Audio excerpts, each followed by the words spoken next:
Welcome to Keeping Score. I'm Rick Horrow. Each week we bring you insights from the playmakers, deal makers, and rule makers in the world of sports.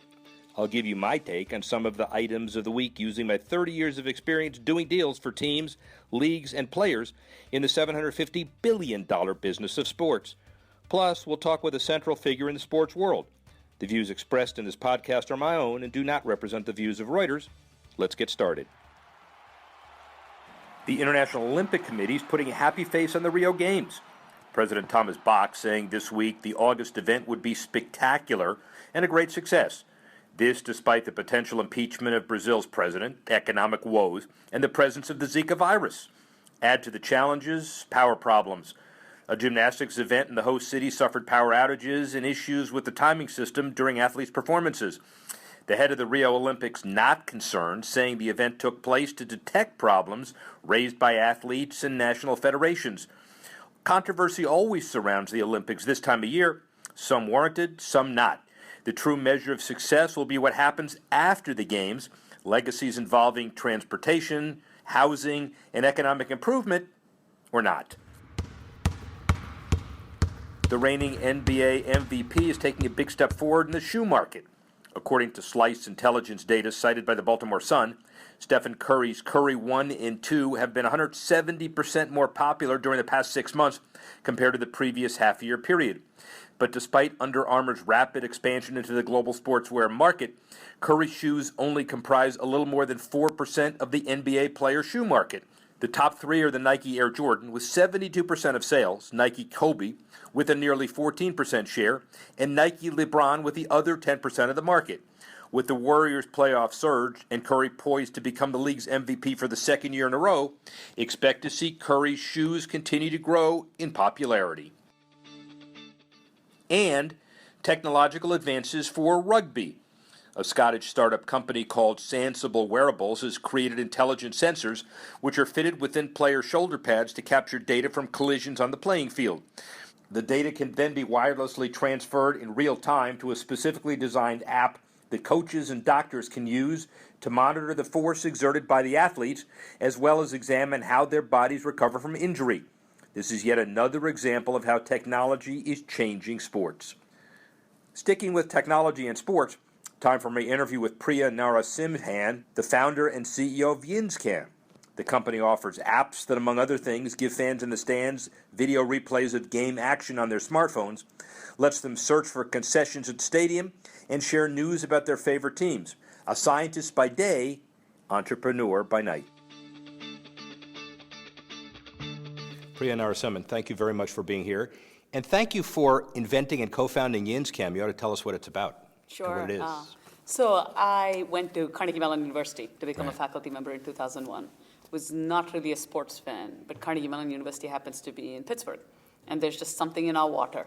I went to my first Pittsburgh Penguins hockey game, and I absolutely fell in love with the sport. And I would start to go to a lot of games as a faculty member. Was there a fight during the game? Oh, absolutely. There you go. There's no good hockey game without, of course, right? So I went to my first game as a faculty member. If you know anything about faculty member salaries, you get the worst seats in the house on a good day, which is what I got, and everybody else is taller than I am. So I would never see anything when it counted. I wanted something for myself. That's really how we got started. So you morphed from that idea, and a lot of academics have a lot of interesting ideas, whether they can see the full game or not, into a viable business that now has many clients all over sports. I could ask you how you did it, so how'd you do it? Sure. So I think, first of all, we wanted to wait till the idea was validated, right? So we did quite a few years of research, like any academic would. We published papers on it. And then finally, when we actually did a pilot, we were fortunate that the Pittsburgh Penguins gave us a chance to do a pilot. Yeah. We saw enough usage at the end of that season, and we thought, okay, there's something viable here. But we still don't know if people would pay for it. We didn't know if there was a product. As you said, there's a huge difference from idea to product. Right. But the fact that I, as a fan, wanted it for me meant other fans would probably want it too. And then from that, we went to the New England Patriots, and they liked it, and it just took off from there. So the idea of streaming and scalable video technology, it's a vague general description, of something that obviously has found a very specific niche in the business. What is the advantage to market? Why are people going to buy it? Sure. So the idea really is to have instant replays in the palm of your hand within seconds, right? So the fundamental idea is to make sure there's no human in the loop between when that play has happened and when you can see it in your hand from whatever perspective you want to see it. So we actually came up with this algorithm that looks through all the video, looks through all the data you get, and automatically slices up replays without a human in the loop. So you don't need a person on game day to watch the system or babysit it. It just does its thing and is generating replays within seconds. Is the uniqueness of the product more for the stadium experience or more for the mobile experience or more for the television experience? How do you bridge all of that uncertain times in the future relative to our media world? It's a great question. So the answer, as always with fine questions, is it depends. Yeah, right, of course. And it depends because it's a broadcast rights issue. And the reason I say that is if I look at, say, our National Rugby League app, a flagship app in Australia, the replays as well as the live streams are carried throughout the country, throughout Australia and New Zealand, because the rights exist for the partner we work with, Telstra, to carry those throughout. If the rights don't exist and you have to geofence it in stadium, it becomes in stadium. If the rights can be home market, they can be home market. So the technology is agnostic. The act of generating the replays automatically through this algorithm is agnostic to where it can be carried. Broader question, every league, team, stadium now is, if the lawyers are wonderful because they're being put to work and they're taking the vague paragraphs and redefining them to fit their specific technological solution. Do you have the ability to have enough leverage to craft some of the rights agreements going forward, or are you kind of swept up by the tide that previously exists? Oh, so I don't think we have that kind of leverage. Yeah. I mean, we're a small company out of Pittsburgh. I think we're. But you're a poster child for a larger issue with a lot of technology and a lot of stadiums and a lot of television. Sure, no, absolutely. So I think the fact that technology makes something possible, I think, is eye-opening, right? If you think about it traditionally, 10 years ago, the only place you saw a replay inside a stadium ended up being on the video board. Right. And then suddenly, people are carrying these devices into their stadiums, and they bought these devices, and they're their own devices, and now suddenly it's like, okay, there's another screen you're on. Last year we have an Apple Watch. That's another screen you're on, right? So the more screens you're on, how can we bring that experience to you on whatever device you choose to connect on? Right. So one of the big issues in the future, I guess, is connectivity. And unless you're an octopus, we're going to have the limit of the number of wrists you have to put stuff on. How do you deal with one app, the idea of convenience for one device, and yet make sure your product is front and center? Okay, great question again. Do I got to depend on this great question? No. This is actually a really, really phenomenal one because we fundamentally from day one, and that goes back to some of my academic roots, right? My academic roots are in distributed systems. How do you build systems so they can be scaled and they can be reused? We have systems that could contain 10 petabytes of data across the world. And we've scaled this up through cloud computing, we've scaled this up through other means without necessarily paying an arm and a leg for it. So we've really built this so that it's agnostic to the device you're on. And that, I think, was fundamental for us in how we built our architecture. How hard is it to explain up, down, level to decision makers at teams and leagues and the people you deal with? How many meetings does it take? It's usually, I think, when people see the value it brings. And I'll give you the example of the value, right? We work with 25 NFL clubs. If the 26th NFL club came to me right now and said, spin this experience up for me, with cloud computing, it's a couple of hours. In a couple of hours, they're up and running. That was impossible 10 years ago, right? That means in 2 hours, your time to market has shrunk to 2 hours. That's the secret sauce. And the secret sauce also is the lemming factor. You work with 25. What's wrong with the other 7? Where are they? My hope is that they'll come over time. It took us a while to build up to 25, right? I mean, it wasn't overnight. So my hope is that they'll come over time. The buzzword that everybody uses at all the owner conferences and owners meetings is decouching. It's a devil term. Nobody knows what it really means. And, of course, Roger Goodell and everybody in the administrative offices all over say, well, we want to do everything that will enhance the stadium fan experience and get more people to watch on mobile devices, on television as well. And unless we grow people that don't exist, there's got to be a zero-sum game somewhere. How does Yinscam and how do you, as a scientist and an entrepreneur, fit in that whole equation? So I think the fan is actually a moving target, right? I mean, if you think about it, at the end of the day, it's not technology. The fan is a moving target. Kids are growing up. They become consumers of things. My 9-year-old uses technology from the day he was born. It's a different mindset. With the fan being a moving target, I think the concern for us more is how can we possibly predict every device and every single consume of bandwidth that they could potentially have? So if we build a stadium today, how do we know we future-proofed it? Are you the darling of the big technology guys, or do they want to kill you? I can't tell. You're going to have to ask them for that. I'll watch that interview. Yeah, I will send you that interview, because the interesting concept is that I would assume anybody that breaks through and lets fans find something that's really unique that they didn't have before is better for the next technological device and the next one as well. I assume that's correct. Yes, and you would think, right, because at the end of the day, the more devices, the more touch points that are created, the more places content can go on.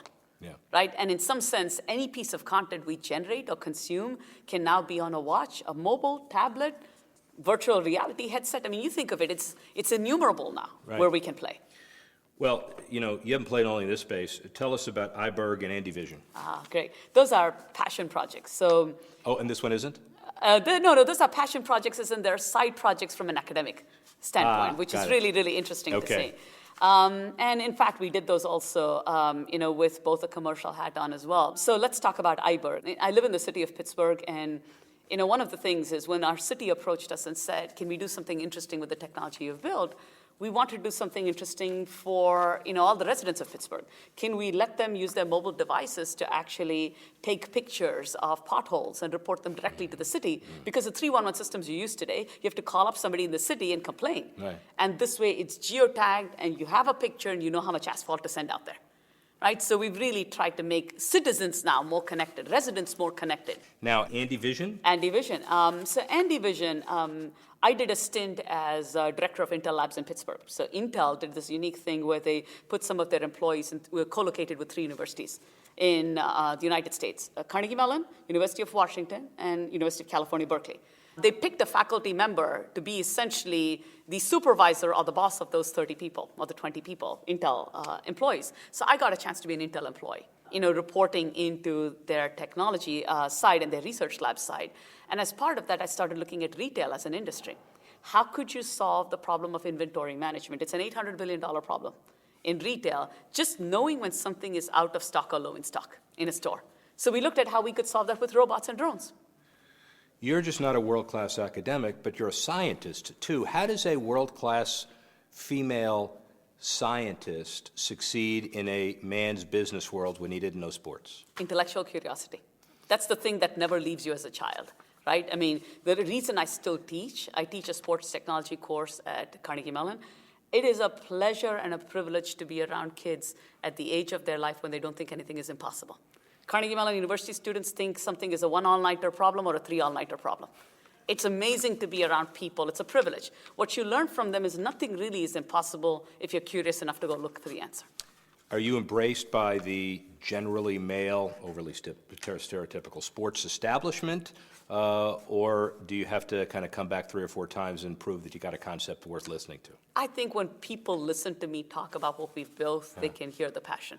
I've never had to worry about that. 5 years from now, sports technology in general and you specifically, where is it? So I think really one of the things is, people talk about what you can do in a stadium. I think the boundaries of the stadium are blurring. I think the stadium is where you are, right? The stadium is 1 million fans sitting in India watching a, English Premier League game. Right. 1 million fans in Australia watching an NFL game.